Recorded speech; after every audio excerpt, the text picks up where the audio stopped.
Hello everyone, welcome to my YouTube channel. तो सभी विद्यार्थियों को शिक्षक दिवस की ढेर सारी शुभकामनाएं।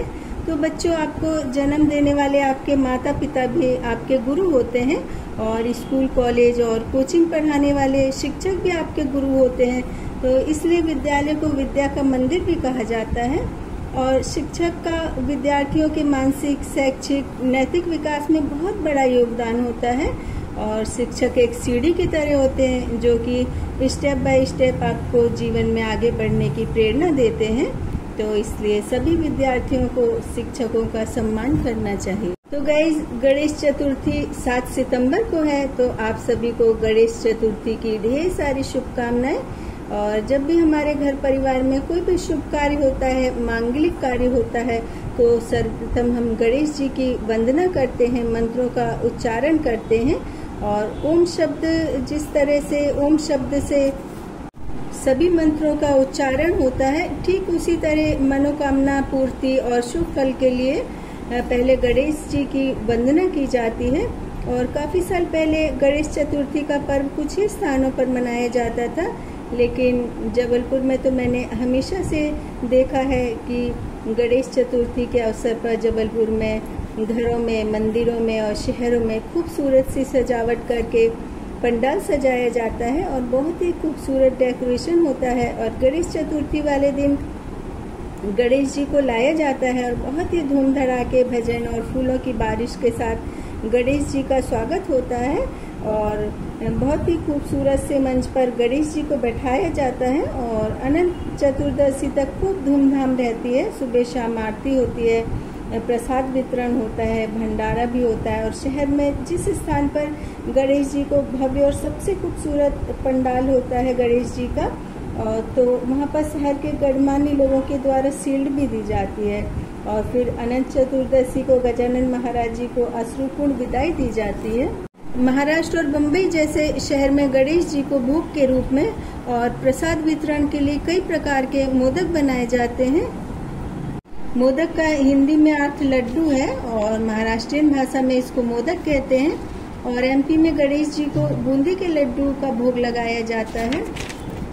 और मोदक बनाने की परंपरा महाराष्ट्र से शुरू हुई है और अब तो सारे भारत में सभी स्थानों पर अनेकों स्वाद से भरे मोदक बनाए जाते हैं। और यदि हम घर पर मोदक नहीं बना सकते तो मिठाइयों की दुकान पर आपको हर तरीके के फ्लेवर के मोदक मिल जाएंगे। तो गणपति ओंकार स्वरूप है, अर्थात सूर्य के प्रतिनिधि हैं। और गणेश जी को सिर्फ पुराणों में ही प्रथम पूजनीय नहीं माना गया है, अपितु वेदों में भी देवताओं में सर्वोत्तम स्थान प्रदान किया गया है।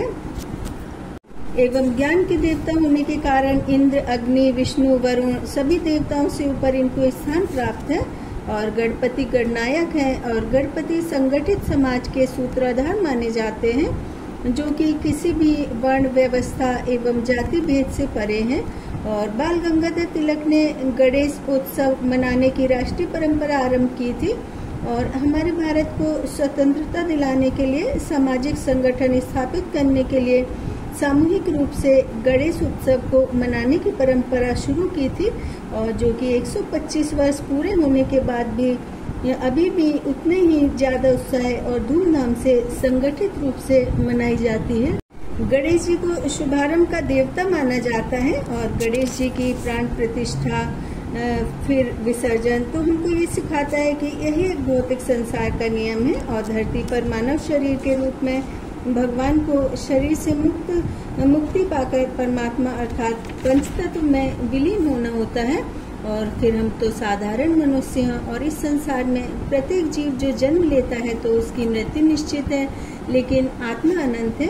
और गणेश जी हमारी बाहरी चेतना को जागृत नहीं करते, बल्कि गणेश जी का विसर्जन से तात्पर्य है कि संपूर्ण प्रकृति में कुछ भी हम प्राप्त करते हैं, चाहे वह हमारा कितना भी प्रिय ना हो, वह भी विसर्जित होता है। तो समय का चक्र, किस्मत का फेर, धोखा, फरेब, ये सब हमारे जीवन में त्यागने का एकमात्र भाव प्रधान साधन है, क्योंकि प्रकृति का एक एक कण नश्वर है और चेतन का मतलब है जड़, अर्थात स्थिर रहना। और विसर्जन अंत, पूर्ण विराम, समाप्ति ये कहीं ना कहीं हमारी चेतना को जागृत करते हैं। और गणेश जी का वाहन मूषक है, जो कि छोटे बीज मंत्र की तरह है और जो कि अज्ञानता के आवरण को काटता है।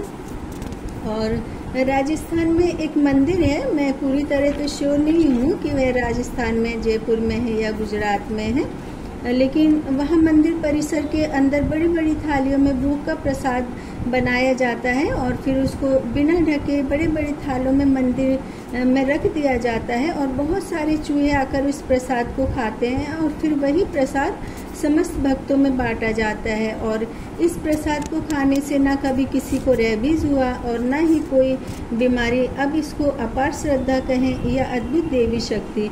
तो गणेश जी की पूजा से हमको असीम शक्ति प्राप्त होती है और किसी भी कार्य को करने से पूर्व गणेश जी का मंत्र पढ़ा जाता है, सिंहासन सजाया जाता है, दीपक, फूल, फल, मोदक इत्यादि से इनका आवाहन किया जाता है। और गणेश जी की पूजा करते वक्त लक्ष्मी जी को जरूर रखना चाहिए। लक्ष्मी जी गणेश जी की माता हैं और धन की देवी भी हैं।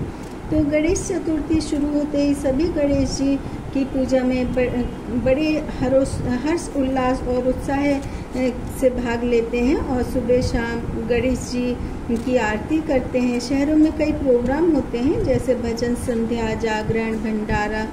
और अनंत चतुर्दशी के दिन बहुत ही उदास मन से गणेश जी को विदा करते हैं और उनसे वचन लेते हैं कि आप जल्दी से वापस फिर आना।